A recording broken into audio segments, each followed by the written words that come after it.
Alhamdulillahilladzi awjabal hajja wal umrata ila baitillahil haram. Wassalatu wassalamu ala sayyidil anam sayyidina Muhammadin wa ala alihi wa ashabihi kiram, amma ba'd. Yang saya hormati Bapak Haji Hamizah Nika yang telah tadi memberikan penjelasan berkaitan dengan teknis dalam ibadah umroh, dan yang saya hormati Bapak Ustaz Abdul Khalik Qori kita, kemudian seluruh karyawan dan karyawati Ayah Group yang saya muliakan, kemudian seluruh jamaah umroh atau jamaah umroh yang insya Allah akan berangkat hari esok yang saya banggakan. Mudah-mudahan semuanya mendapatkan curahan rahmat, ridha dan maghfirah dari Allah Subhanahu wa taala. Amin. Ya Allah ya Rabbal alamin. Hadirin hadirat yang dimuliakan Allah, bagaimana kira-kira besok akan berangkat ke tanah suci? Ada perasaan senang, gembira? Campur gembira sama apa? Campur sedih, takut. Ya, mudah-mudahan kita oleh Allah diberikan rasa senang, gembira, dan kita lancar, sukses semua di perjalanannya, tidak ada kendala apa-apa. Amin. Ya Allah ya Rabbal alamin. Hadirin hadirat yang dimuliakan Allah, dan insya Allah saya besok akan mendampingi bapak-bapak, ibu-ibu, khususnya yang langsung ke Madinah. Sementara yang ke Mekah ada Ustaz Ahmad Bukhari yang kemarin sudah memberikan manasiknya. Jadi yang sekarang adalah saya, nama saya sudah pada kenal semua? Belum? Tadi sudah disebutkan baik oleh MC maupun oleh Pak Hamizah Nika. Ini nama saya lengkapnya adalah Ahmad Dimyati Badruzzaman, asli tinggal saya di Depok, dan alhamdulillah diberi amanah sebagai Ketua Umum Majelis Ulama di Kota Depok, sekaligus sebagai pimpinan Pondok Pesantren Modern Darus Sholihin, tempat orang-orang soleh di Kota Depok. Alhamdulillah. Dan insya Allah kita besok akan berangkat menuju Madinah Al-Munawwarah sebelum ke kota Mekah Al-Mukarramah. Saya dari tahun 2002 sampai sekarang oleh pimpinan NRA diberikan amanah percayaan untuk membimbing jamaah. Dari tahun berapa? 2002. Sekarang tahun 2023. Berapa tahun? 21 tahun. Ini cukup lama dimana setiap tahun insya Allah saya berangkat haji. Kenapa? Karena saya selain diberi amanah sebagai pimpinan, katakanlah manasik haji umroh, pimpinan ibadah, juga saya diberi amanah sebagai mufti manasik. Mufti manasik itu artinya pemberi fatwa manasik haji dan umroh. Fatwa itu artinya ketetapan hukum, melakukan ini boleh atau tidak, ketika dilakukan pelanggaran ini hukumannya bagaimana, istilahnya damnya bagaimana, apakah cukup dengan membayar memberi makan kepada 6 orang miskin di kota Mekah, atau harus menyembelih kambing, atau harus menyembelih onta. Ini sesuai dengan kadar berat ringan kesalahannya. Dari 13 kurang lebih ustadz yang ada di RNA, yang ada di NRA, saya alhamdulillah diberi amanah sebagai muftinya, sehingga kita memutuskan hukum tadi supaya ada keseragaman. Jadi nggak semua ustadz bisa memutuskan hukum ketika ada istilahnya khilafiyah perbedaan pandangan. Sementara ya pimpinan NRA Ibu Irma mempercayakan kepada saya untuk menjelaskannya, karena saya sebagai mufti di NRA ini sampai sekarang alhamdulillah. Maka dalam kesempatan ini saya lebih banyak kepada praktek ibadah, kepada hukum-hukum kaitan dengan ibadah umroh. Ibadah umroh adalah ibadah yang sangat mulia. Allah Subhanahu wa Ta'ala berfirman dalam Al-Quran tadi dibacakan oleh Ustaz Abdul Khaliq. Allah berfirman, A'udzubillahi minasyaitonir rajim. Bismillahirrahmanirrahim. Wa atimmul hajja wal umrata lillah. Dan sempurnakan oleh kalian ibadah haji dan umrah semata-mata karena Allah.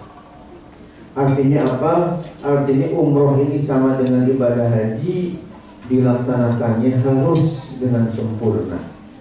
Tidak boleh main-main, tidak boleh asal-asalan, tidak boleh asal jadi, tapi harus yang serius, yang sungguh-sungguh, supaya ibadah umroh kita dikabul oleh Allah Subhanahu wa Ta'ala. Amin. Ya Allah ya Rabbal alamin. Hadirin hadirat yang dimuliakan Allah, yang hadir di sini apakah ada yang dari Jeddah langsung ke Mekah atau semuanya dari Jakarta langsung Madinah?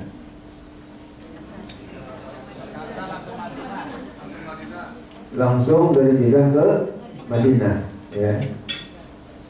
Hadirin yang dimuliakan Allah, yang pertama yang harus kita perhatikan bahwa ketika kita masih di rumah sebelum berangkat ke bandara, disunahkan kita untuk berwudu, kemudian sholat sunat 2 rakaat, namanya sholat sunat safar, ya, sholat sunat untuk bepergian. Niatnya usolli sunatan safar rakaataini lillahi ta'ala. Dalam hati aku niat sholat, ya, karena safar, yakni akan bepergian 2 rakaat karena Allah Ta'ala. Bacaannya setelah Fatihah surat Qul-Ya, dan yang kedua setelah Al-Fatihah surah Al-Ikhlas. Al-Ikhlas sudah pada hafal? Al-Ikhlas sudah pada hafal dulu? Sudah. Al-Ikhlas sama dengan surah Qul-Hu, ya. Ya, ditanya surah Al-Ikhlas pada umum, tapi kalau Qul-Hu bagaimana? Ya, hafal semua. Padahal antara surah Al-Ikhlas dan Qul-Hu, ya, itu juga. Hadirin yang dimuliakan oleh Allah Subhanahu wa Ta'ala, kemudian kita akan berangkat ke Soekarno-Hatta. Yang ke Madinah langsung jam berapa harus terbangnya jam berapa tadi? 14.30, berarti jam setengah 3. Kalau misalnya disuruh 3 jam sebelum kita terbang, berarti harus ada di lapangan kapal terbang jam berapa? Setengah 12. Jadi setengah 12 diusahakan kita sudah ada di Bandara Soekarno-Hatta. Orang Depok ada? Ada. Ya, di Depok kira-kira berangkat, ya kalau 2 jam misalnya ke bandara jam 9 berarti sudah siap-siap, ya. Ya, kalau yang dari Lampung udah berangkat, ya. Udah, insya Allah. Tadi ada yang dari Lampung yang akan beribadah umrah. Jadi insya Allah kita akan berangkat jam 14:30. Kemudian Bapak dan Ibu yang dirahmati Allah Subhanahu wa Ta'ala, karena kita akan ke Madinah dulu, maka masalah niat ihramnya nanti di Zulhulaifah di Madinah. Beda dengan orang yang atau jamaah yang mau langsung ke Mekah. itu di Yalamlam, ada di atas pesawat. Tapi kalau kita langsung ke Madinah, jadi nggak niat ihram di atas pesawat, ya, tapi nanti kita setelah berada di Madinah.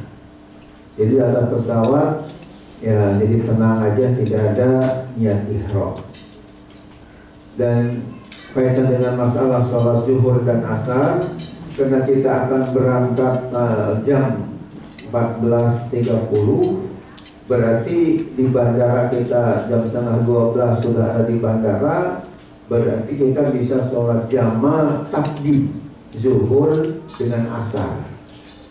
Ya, saya anjurkan supaya walaupun di pesawat boleh sholat, akan tapi karena di pesawat harus tayamum, ya, dan diperselisihkan hukumnya antara harus pakai tanah, harus boleh dengan nepuk ke jendela dan sebagainya, masih hukumnya diperselisihkan.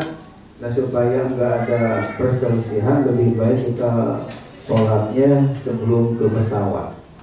Di bandara pakai wudhu seperti biasa, cuma supaya nanti asarnya tidak repot lagi di pesawat sholat, kita tarik ke waktu zuhur, namanya jama' takhir.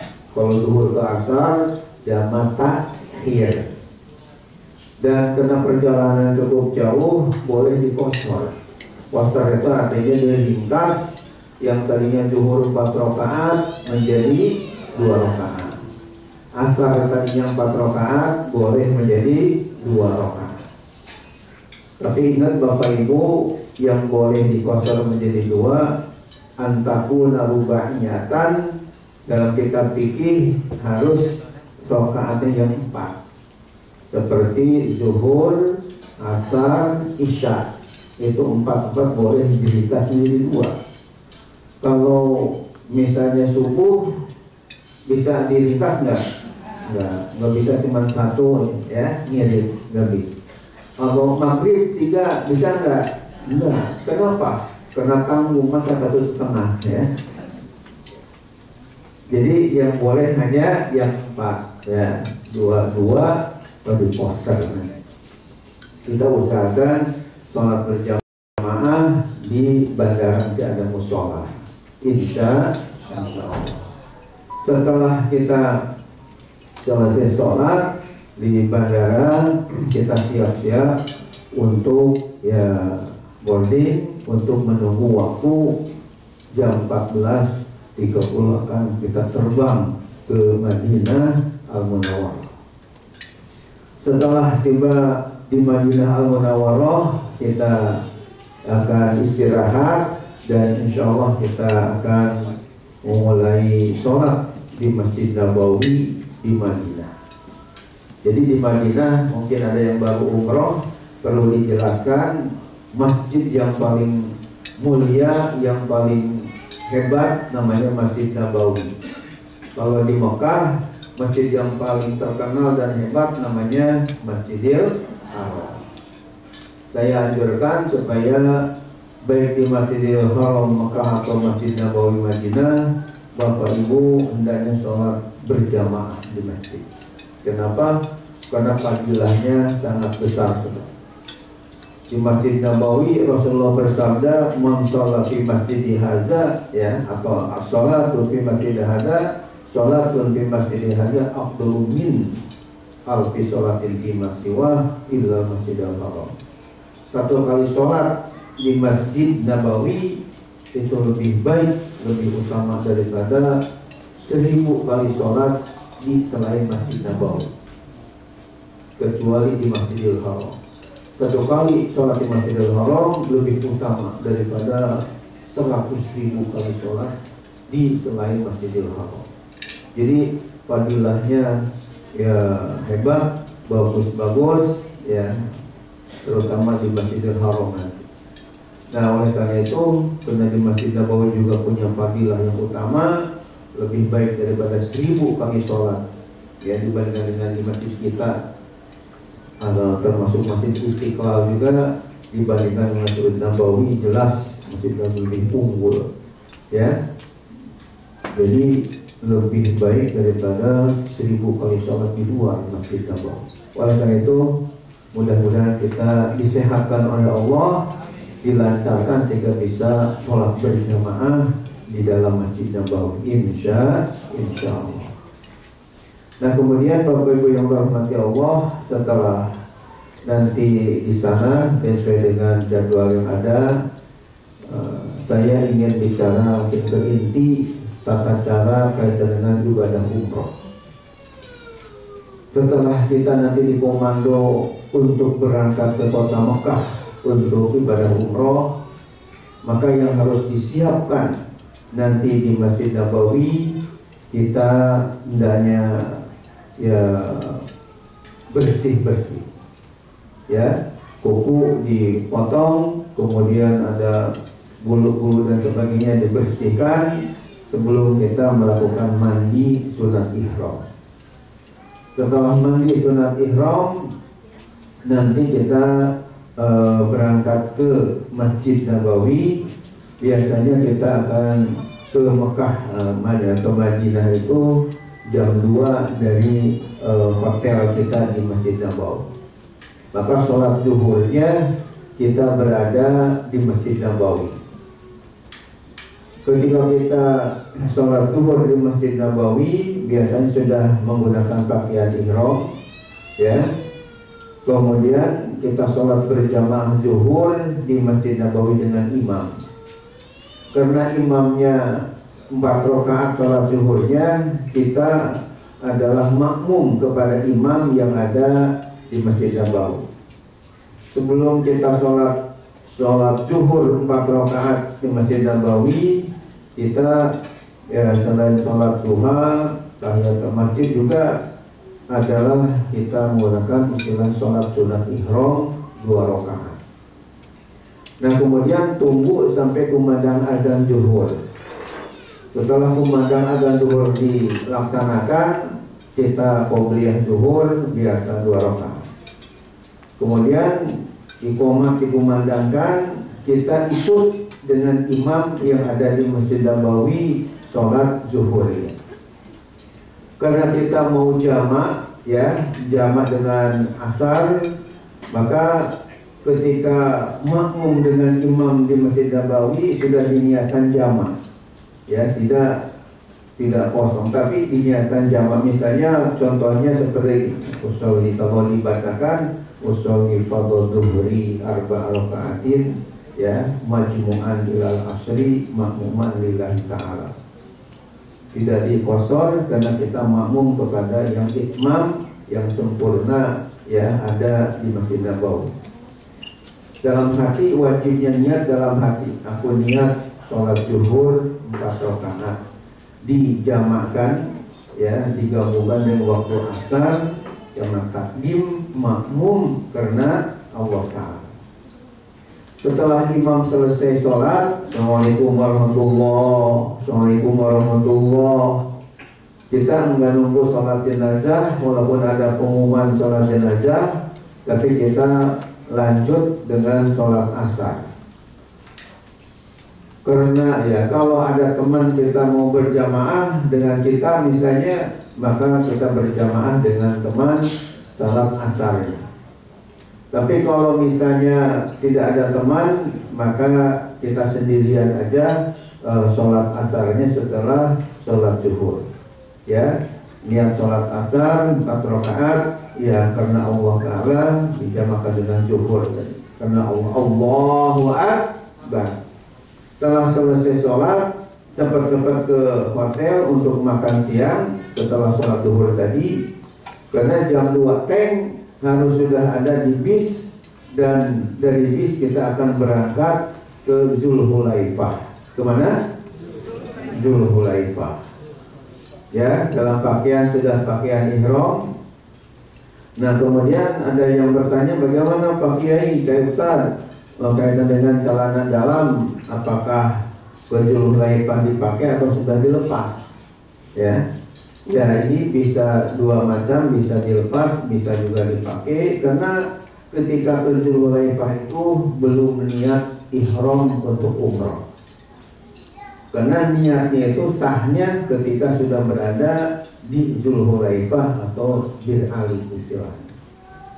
Cuma kadang-kadang suka ada yang lupa ya, sehingga banyak juga yang dilepas aja dari mulai hotel Madinah menuju Zulhulaifah, sehingga ketika di Zulhulaifah itu sudah tidak repot-repot lagi ya.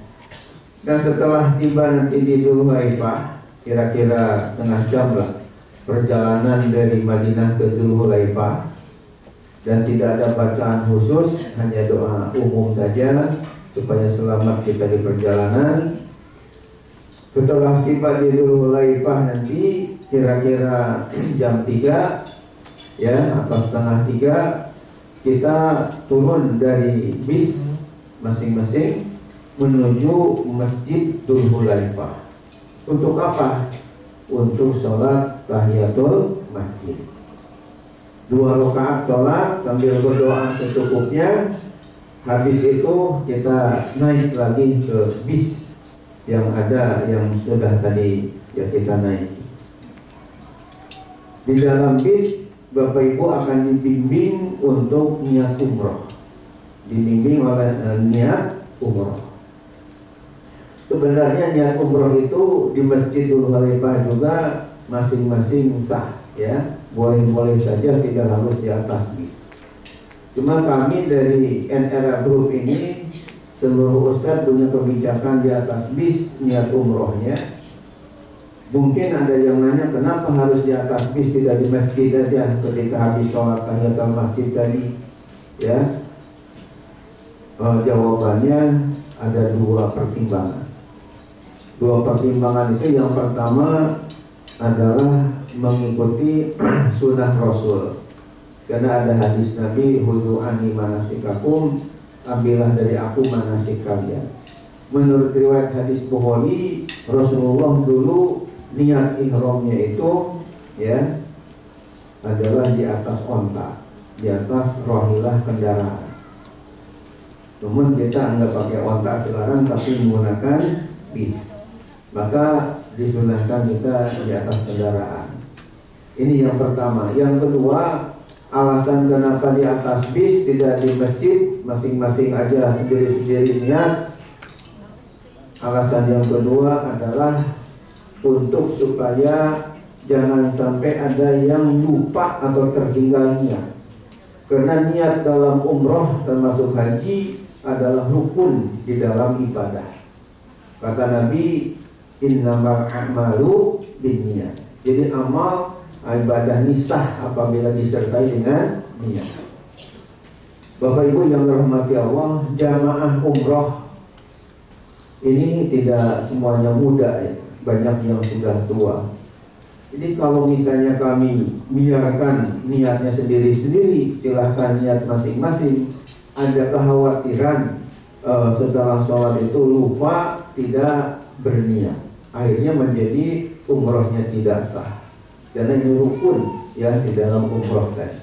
Itu makanya setelah nanti naik bis di absen, karena khawatir ada yang tertinggal. Karena 1 orang aja tertinggal, bis ini nggak akan jalan ya. Karena ada yang masih tertinggalnya, siapa nih yang lambat masuk ke bisnya lagi, akan di absen 1 per 1. Kalau masih ada yang tertinggal, dicari. Cuma tentunya kami mohon kepada ibu dan bapak supaya terus bergabung dengan teman-teman, jangan sampai ada yang nyasar. Ini biasanya yang agak istilahnya bareng harus nunggu itu karena kesasar jalan, karena dia sendirian, akhirnya menjadi sulit masuk ke bisnya atau lama. Dan ini akan menjadi yang lain ya emosi ya, kenapa jadi lama datangnya, jadi lambat ke Mekahnya. Nah oleh karena itu saya mohon dengan sangat kepada Pak Ibu supaya bergabunglah dengan teman-temannya sehingga tidak terjadi yang kesasar. Insya Allah. Nah setelah masuk ke bis dan lengkap semua jumlah yang ada di bis tadi, kami sebagai pembimbing akan membimbing menuntun niat umroh. Diikuti oleh semua, nggak boleh ada yang ngantuk. ya, karena nggak sah kalau nggak niat. Contoh niatnya coba dipraktekkan di sini, diikuti oleh Bapak Ibu semua. Bismillahirrahmanirrahim. Nawaitul umrata wa ahramtu biha lillahi ta'ala. Ya, dalam hati aku niat umroh dan berihram dengannya semata-mata karena Allah Ta'ala. Aku niat umroh dan berihram dengannya karena Allah Ta'ala. Itu niat ketika umroh. Itu dibimbing di atas bis. Dan setelah niat umroh tadi, maka larangan-larangan ihram seperti jangan sampai ada yang pakai wangi-wangian, jangan mencabut rambut atau bulu, tidak boleh ada yang gunting kuku, ya, tidak boleh bapak kepalanya pakai pici, ibu-ibu tidak boleh ya tangannya misalnya pakai kaos tangan dan sebagainya. Itu terjadi setelah niat umroh kan. Harus dihindari supaya tidak harus bayar dam dengan ya memberi makan 6 orang miskin atau membeli seekor kambing. Jadi supaya terhindar maka harus dijaga hal-hal yang larangan ihram kan. Insya Allah harus dijaga, termasuk ya aurat Bapak Ibu harus ya dijaga, jangan sampai ada yang terbuka juga. Kemudian Bapak Ibu yang dirahmati Allah, setelah niat ihram di bis tadi disunahkan juga kita membaca talbiyah. Membaca apa? Talbiyah. Sudah pada hafal semua? Coba diikuti semua. Bismillahirrahmanirrahim. Labbaik Allahumma labbaik. Labbaik la syarika laka labbaik. Innal hamda wal ni'mata laka wal mulk la syarika lak. Sudah hafal semua? Ya, ikutin ya semuanya. Sekali lagi, labbaik Allahumma labbaik. Labbaik la syarika laka labbaik. Innal hamda wan ni'mata laka wal mulk la syarika lak. Disunahkan juga untuk bersolawat dan mohon ya surga dan dijauhkan dari api neraka. Allahumma sholli wa sallim ala sayyidina Muhammadin wa ala ali sayyidina Muhammad. Allahumma inna nas'aluka ridhoka wal jannah wa na'udzubika min sakhatika wan nar. Rabbana atina fid dunya hasanah wa fil akhirati hasanah wa qina azaban nar. Wa adkhilna jannata ma'al abrar ya azizu ya ghaffaru ya rabbal alamin. Labbaik Allahumma labbaik. Labbaik la syarika laka labbaik. Innal hamda wal ni'mata laka wal mulk la syarika lak. Ya, itu contoh nanti kita praktekkan di atas, mulai dari atas bis. Mungkin pertanyaannya sampai kapan talbiyah ini disunahkan untuk terus dibaca? Ya, talbiyah ini dibaca sampai kita memulai tawaf. Kalau sudah mulai istilam, bismillahirrahmanirrahim, Allahu Akbar, baru tidak sunat lagi membaca talbiyah. Hadirin hadirat yang dimuliakan Allah, setelah kita baca talbiyah di bis, habis niat umroh, kita akan insyaallah sholat ya maghrib dan sholat isya. Ya, karena sholat asarnya sudah dijama ketika di Masjid Nabawi, betul? Dan nanti yang belum berarti di perjalanan ini biasanya sampai kira-kira jam 9 baru nyampe ke Mekah dari Madinah jam 2. Nah berarti sholatnya kan berarti maghrib dan isya kita belum melakukan. Juga ada pertanyaan, apakah Pak Kiai sholat maghrib dan isyanya kita jamak takdim, isya ditarik ke maghrib di tempat istirahat di perjalanan? Ya, di perjalanan itu biasanya kita ada tempat istirahat untuk buang air dulu, ada yang ngopi-ngopi dulu, ya, ada semacam kafe lah gitu, dengan SPBU di situ. Atau misalnya kita sholatnya nanti jamak takhir aja di Masjidil Haram di Mekah. Ini kadang-kadang ada jamaah yang nanya seperti ini. Jawabnya Bapak Ibu yang dirahmati Allah, yang selama ini kami lakukan adalah kita sholatnya jamak takhir di Mekah atau di Masjidil Haram saja, tidak di perjalanan yang waktu istirahat itu, walaupun di situ ada masjid atau musola. Pertimbangannya apa? Kenapa enggak jamak takdim isyanya ditarik ke maghrib? Karena biasanya masih ada waktu maghrib di tempat kita istirahat. Jawabannya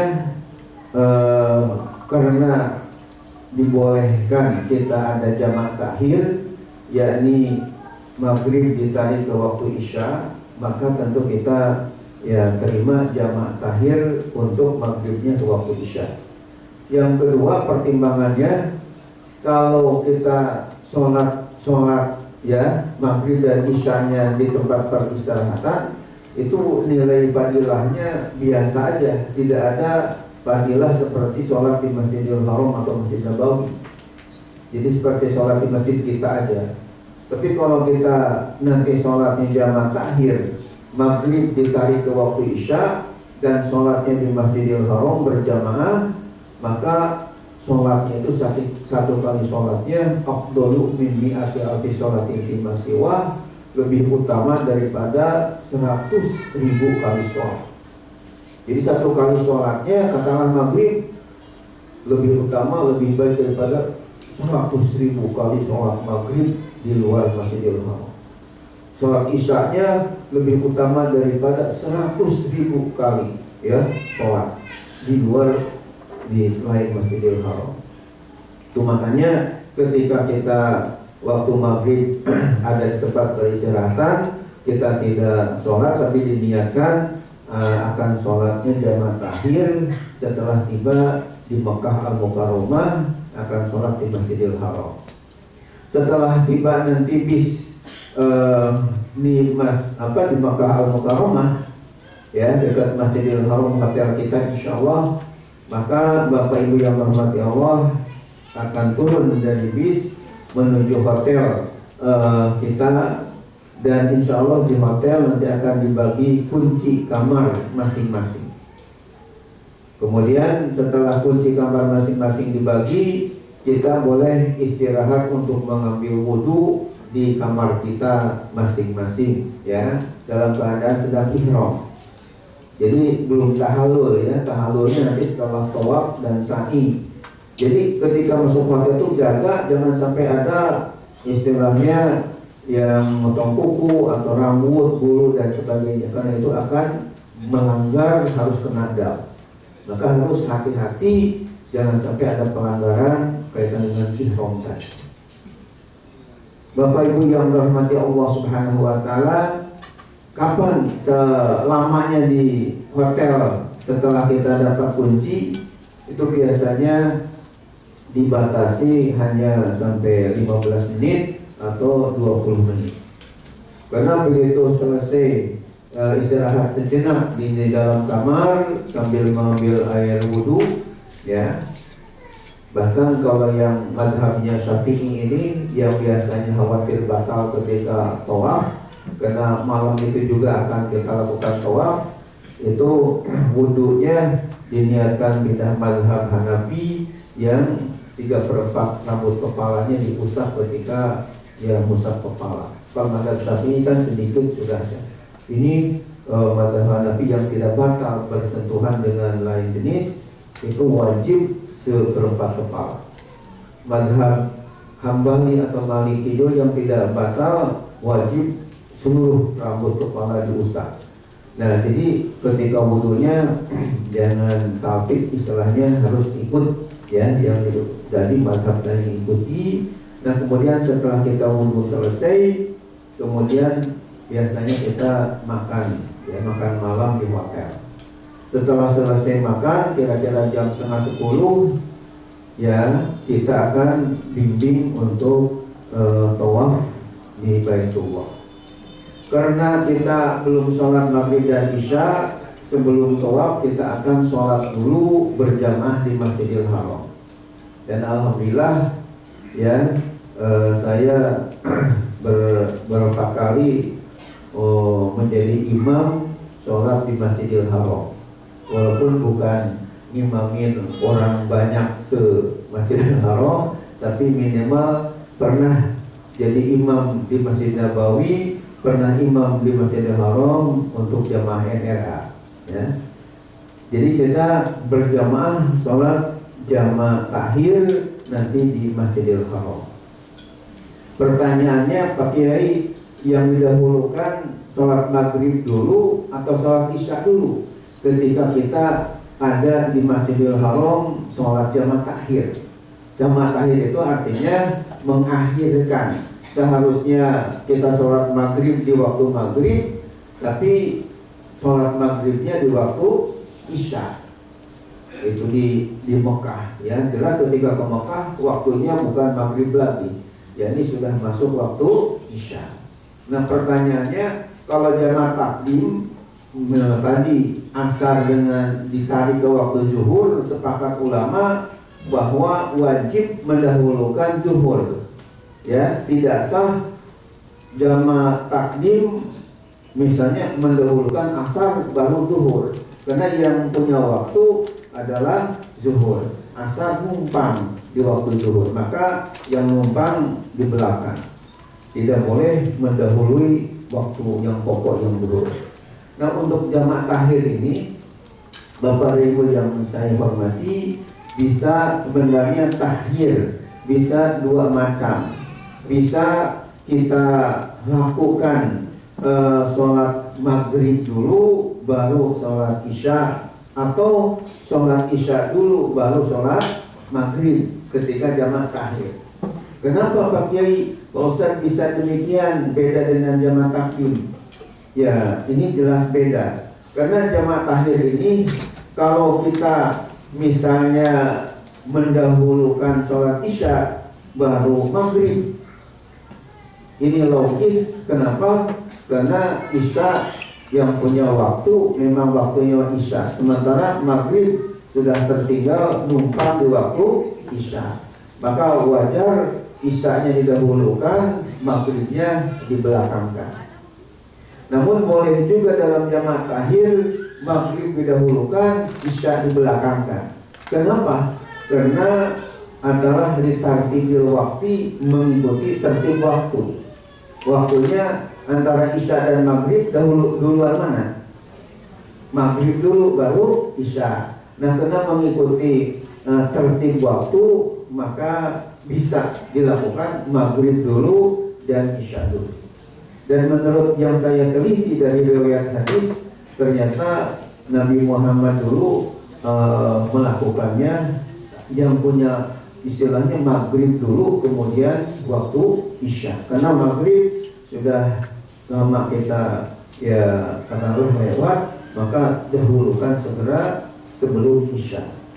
Maka biasanya di Masjidil Haram nanti kita lakukan sholat maghrib, ya, kemudian dilanjutkan qomat lagi, yaitu dengan sholat isya. Nah, sudah tiba di situ biasanya tetap kita sholat isyanya 4 rakaat. Jadi maghrib 3 rakaat, memang jemaah tidak bisa diposter ya. Kemudian kita lanjutkan dengan isya 4 rakaat. Jadi aturannya artinya tertib waktunya seperti demikian. Kemudian setelah sholat selesai, zikir sebentar, doa sebentar kita lakukan, baru kita akan bimbing untuk tawaf di Baitullah. Tawaf di Baitullah, Bapak Ibu, berapa kali putaran? 7 kali. Dimulai dari ya Hajar Aswad, ya, kemudian akhirnya di Hajar Aswad. Cuma ada doanya yang sudah di buku ya, tercantum di situ. Kemudian setelah rukun yamani, kita sunnah membaca Rabbana atina fid dunya hasanah wa fil akhirati hasanah wa qina azabannar wa adkhilnal jannata mal amroh ya aziz ya ghafar ya rabbal alamin. Ada yang perlu dijelaskan di sini, kita dalam kaitan dengan niat ya, istilah di Hajar Aswad nanti karena nanti perpisnya. Jadi yang kita bimbing itu masing-masing satu bis. Ada satu bis ada ustadznya, kiainya, bis yang lain ada ustadznya. Jadi satu bis. Nah, ketika kita beruntun menuju Hajar Aswad itu kan nggak bareng. Ada yang di depan, ada yang di tengah, ada yang di belakang, ya. Nah, saya minta atau harus diperhatikan ketika istilah Bismillah ya Allahu Akbar, niat awal kita tawaf itu, yang di belakang jangan ikut-ikutan kepada yang di depan.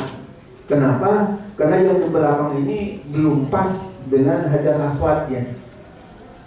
Ya, jangan ikut-ikutan dengan yang di depan yang sudah pas.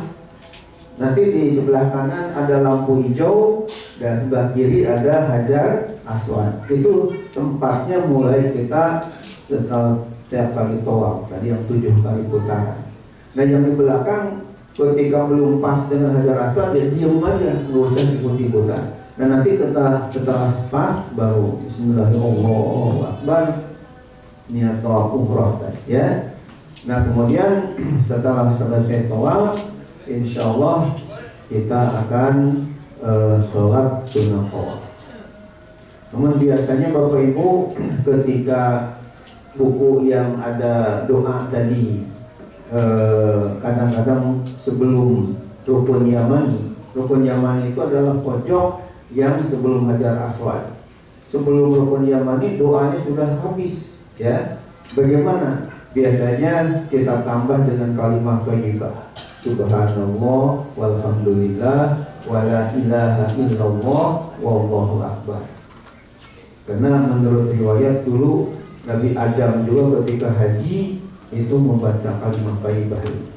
Cuma supaya nggak capek, biasanya kita pakai lagu, pakai irama, ya. Seperti Subhanallah walhamdulillah wala ilaha illallah wallahu akbar. Coba sekali lagi. Subhanallah walhamdulillah wala ilaha illallah wallahu akbar. Itu baik sekali kata Nabi, ahabul kalamillahi arba'un. Ada 4 ya kalimat yang sangat disukai oleh Allah ketika hambanya mengucapkannya. Cuma saya pernah menegur kepada ibu-ibu yang umroh, ketika membaca Allahu Akbar itu dipanjangkan akhirnya Allahu Akbar, katanya Akhirnya saya tegur, jangan dipanjangkan barnya karena nggak ada alifnya, hanya ba langsung ro, wallahu akbar, tidak bar. Kemudian ibu tadi mungkin nanya, kenapa pakai saya tidak boleh dipanjangkan bar? Karena maknanya menjadi beda. Kalau wallahu akbar dan Allah yang maha agung, maha besar. Tapi kalau wallahu akbar dalam syarah Sakinah dikatakan akbar adalah qablul kabir, artinya beduk yang gede, beduk yang gede. Jadi wallahu akbar, Allah adalah beduk yang gede. Ini menjadi jauh sekali maknanya, bisa jadi musyrik. Nauzubillah min dzalik. Itu makanya pas bacanya Allahu akbar. Subhanallah, maha suci Allah. Walhamdulillah, segala puji bagi Allah. Ya, wala ilaha illallah, dan tidak ada Tuhan kecuali wallahu akbar, dan Allah yang maha besar. Setelah itu kita salat sunat tawaf 2 rakaat, berdoa masing-masing sesuai dengan keperluannya di hadapan Baitullah dekat Maqam Ibrahim. Habis itu kita akan minum air Zam-Zam, ya, dan berdoa sebelum minumnya supaya betul-betul diijabah oleh Allah. Doa minum air Zam-Zamnya sudah pada hafal? Belum? Coba ikuti. Bismillahirrahmanirrahim. Allahumma inni as'aluka ilman nafi'an wa rizqan wasi'an wa shifaan min kulli da'in wa saqamin bi rahmatika ya arhamar rahimin. Udah apa? Ya. Ya, paling besok ini kita mau berangkat ya. Doa minum air Zam-Zam.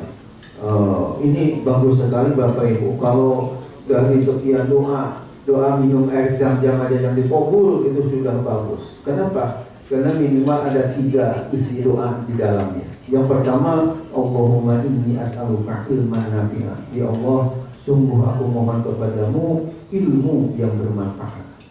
Ilmu ini sangat penting, ya. Bisa tinggi rendahnya derajat seseorang gara-gara ilmu. Surah Al-Mujadilah ayat 11 menyatakan, yarfa'illahu allazina amanu minkum wallazina utul ilma darajat.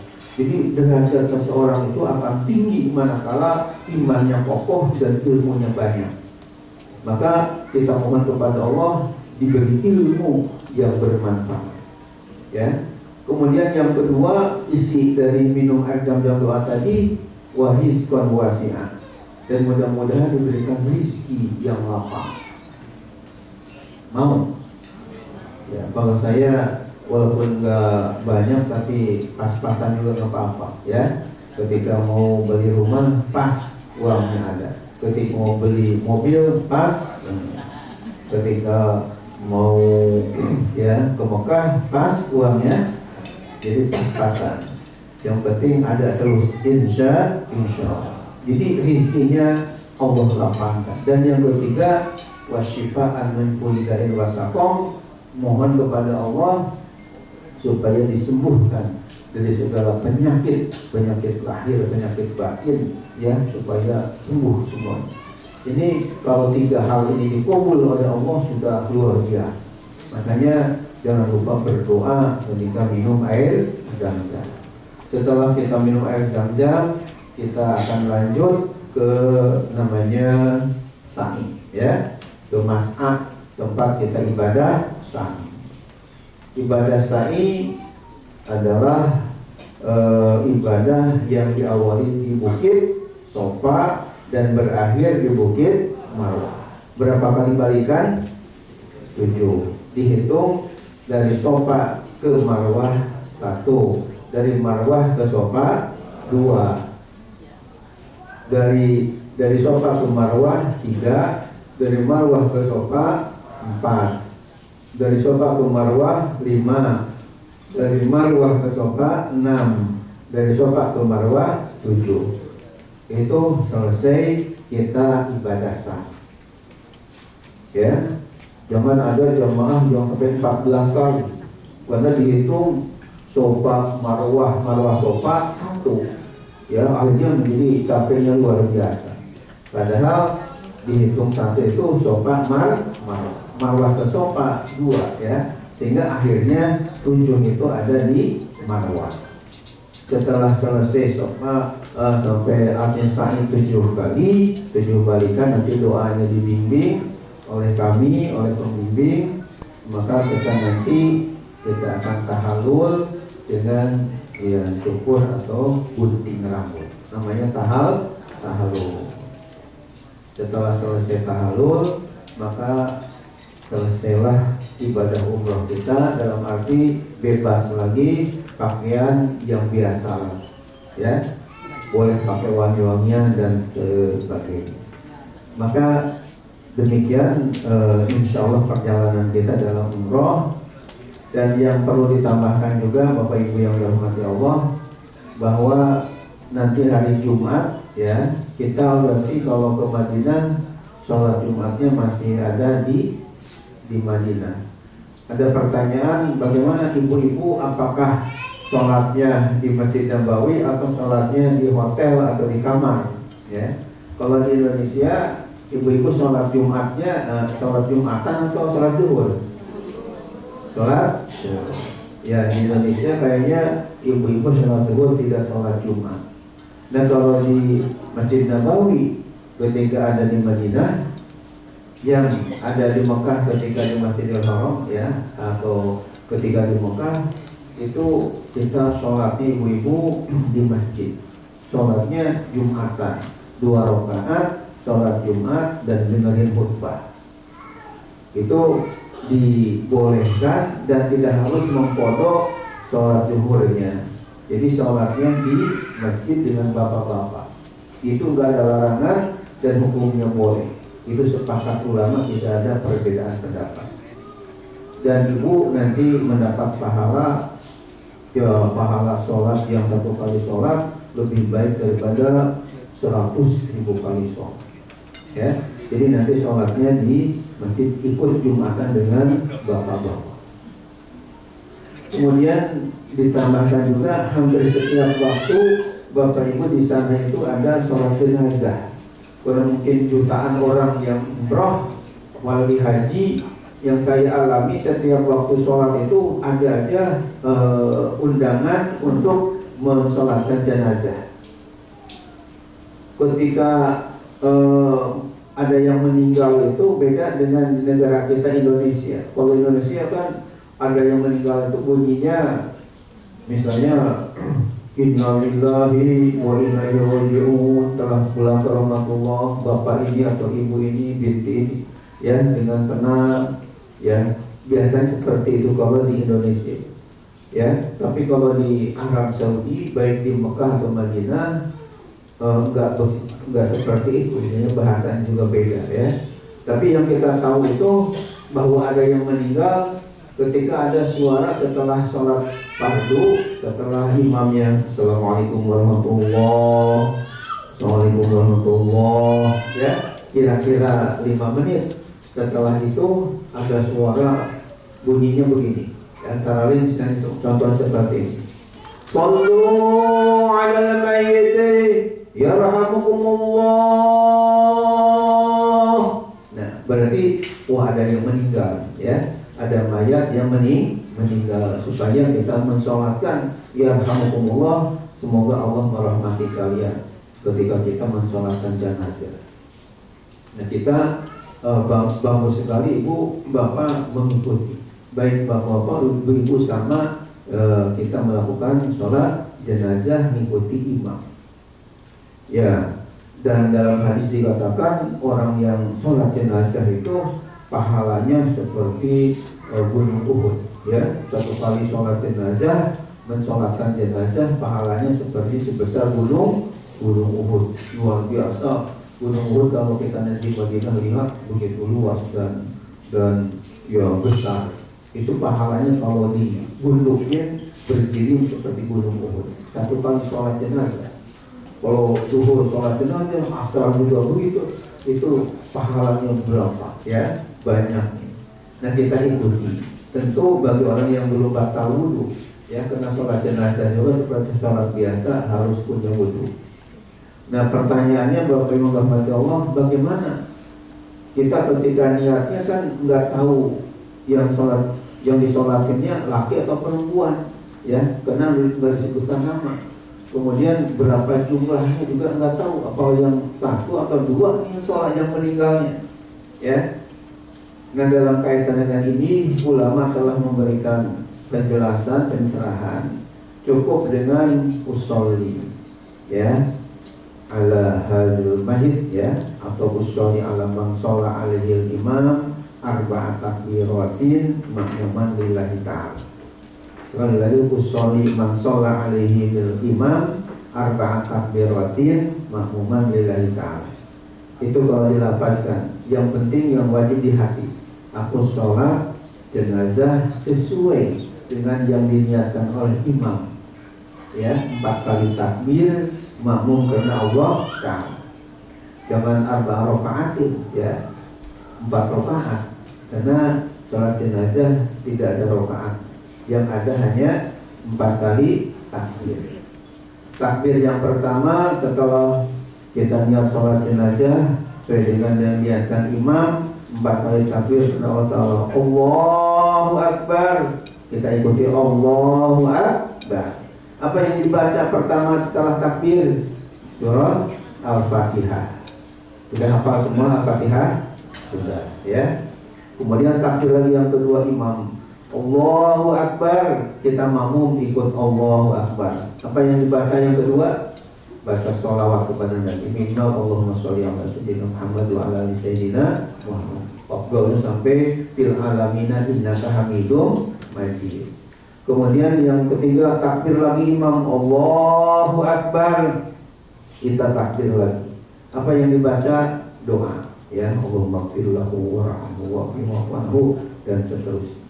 Kemudian imam takbir lagi yang keempat, Allahu Akbar. Kita ikut Allahu Akbar.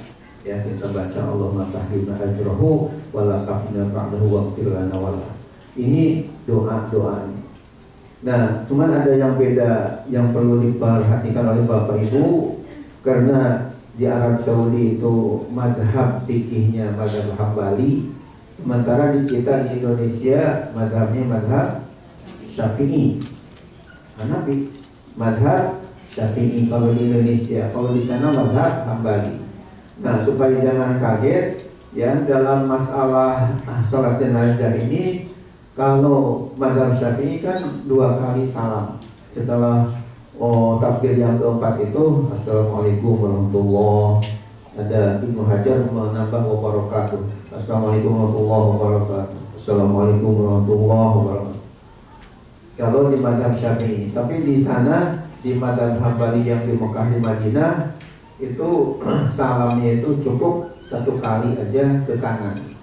Jadi imamnya Assalamualaikum warahmatullahi, habis selesai gitu, ya, nggak ada kirinya itu tidak salam. Ya kita ikuti aja sesuai dengan imam yang ada di sana. Termasuk kalau mazhab Syafi'i misalnya waktu subuh kunut, di sana enggak kunut, kita ikuti imam sana, ya, nggak usah ngotot-ngototan sendiri itu, ya. Dan mazhab Hambali juga ketika baca Fatihah, kalau kita kan basmalahnya mazhab Syafi'i jahar nyanyi, Bismillahirrahmanirrahim, Alhamdulillahirabbil alamin. Ketika sholat jahriyah maghrib, isya, subuh termasuk Jumat, itu mazhab Syafi'i ketika Fatihahnya nyaring, bismillahnya basmalahnya nyaring. Tapi kalau mazhab Hambali di sana di Saudi Arabia itu basmalahnya itu bismillahirrahmanirrahimnya sir, ya, enggak nyari, hanya kedengaran gini aja. Misalnya setelah takbir yang Allahu Akbar, Allahu Akbar, ada mubaliknya. Kita dari mic itu kedengaran Bismillahirrahmanirrahim, Alhamdulillahirabbil alamin, Ar-Rahmanir-Rahim, dan seterusnya. Jadi yang kedengaran nyaring awalnya itu Alhamdulillah, bukan bismillahnya seperti di Indonesia. Ini jangan kaget karena memang mazhab Hambali seperti itu, dan masing-masing ada hadisnya, ada dalilnya, nggak boleh diletak hubungan kita. Ini perlu disampaikan supaya Bapak Ibu tidak kaget, tidak heran ya. Bapak Ibu yang dirahmati Allah, satu lagi mungkin tambahan penjelasan supaya nanti jangan sampai keliru atau bengong, yaitu ketika waktu subuh hari Jumat, waktunya apa? Waktu subuh, harinya Jumat. Itu walaupun tidak sering atau tidak mesti dilakukan, tapi sering kami alami di sana. Itu ada istilahnya sujud tilawah. Sujud apa? Tilawah. Sujud tilawah ini adalah amaliyah yang telah dicontohkan oleh Rasulullah dan hukumnya sunnah. Ya, kalau di Indonesia ini banyak masjid tidak melakukan sujud tilawah karena mungkin ada dua kemungkinan. Yang pertama, ya menganggap remeh, itu kan cuma sunnah, nggak dosa ini kalau ditinggalkan. Namanya sunnah kan dikerjakan dapat pahala, ditinggalkan tidak disiksa. Ya. Yang kedua, kenapa di Indonesia ini rata-rata sholat subuhnya nggak ada sujud tilawah, nggak pakai sujud tilawah, karena ada kemungkinan imamnya itu tidak hafal surah as-sajdahnya. Karena surah as-sajdah ini cukup lumayan panjang ya, hampir 2 halaman setengah, sehingga banyak yang nggak hafal. Akhirnya bagaimana mempraktekkan sementara hafalnya juga enggak. Nah, kalau kami alhamdulillah di pesantren ya, pesantren Sholihin yang kami pimpin dipraktekkan setiap Jumat. Jadi supaya Bapak Ibu nanti enggak bengong, karena ada kejadian ibu-ibu yang dari era ini karena mungkin nggak ikut manasik, nggak ngerti. Jadi ketika imamnya sujud tilawah itu, kan sujud tilawah dari mulai katakanlah setelah rukuk i'tidal ya, ketika terus baca Quran surat as-sajdah itu kan langsung sujud, tidak rukuk dulu. Nah, ibu-ibu yang mungkin tidak ngerti atau tidak ikut manasik, akhirnya dia tengok ke sana kembali, akhirnya batal sholatnya gara-gara nggak ngerti kan, disangkanya imam ini lupa. Harusnya kan biasanya dari bacaan Quran itu langsung ya ruku, dari ruku baru sujud. Nah, kalau sujud tilawah itu langsung sujud tanpa ruku dulu.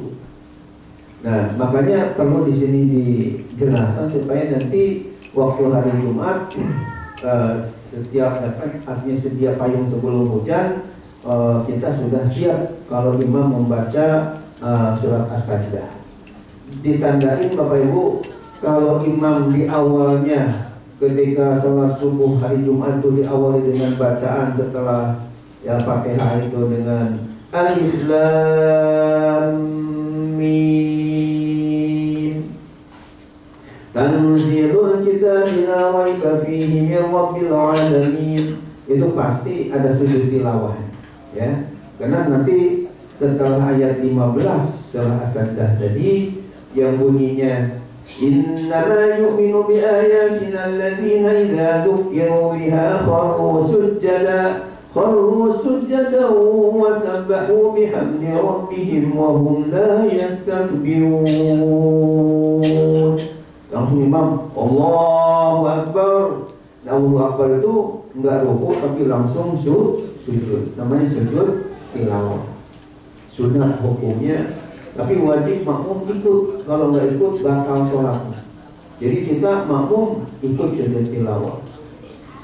Seberapa kali sujudnya? Hanya sekali aja, ya. Apa yang dibacanya? Ya bisa yang bacaan biasa, subhanarabbiyal a'la, 3 kali.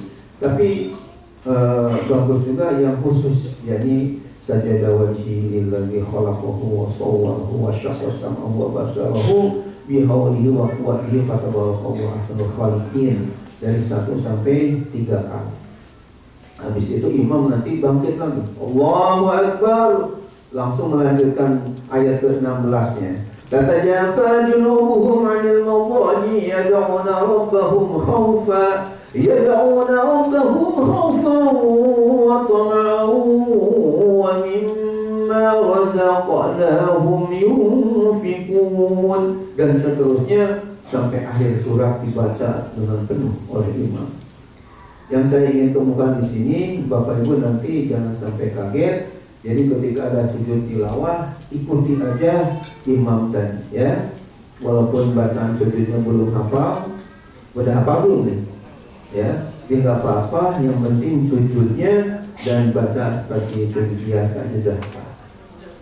Ya, barangkali itu yang perlu dijelaskan dalam kaitan manasik ini. Mudah-mudahan apa yang saya sampaikan bisa dipahami dan bermanfaat insya Allah.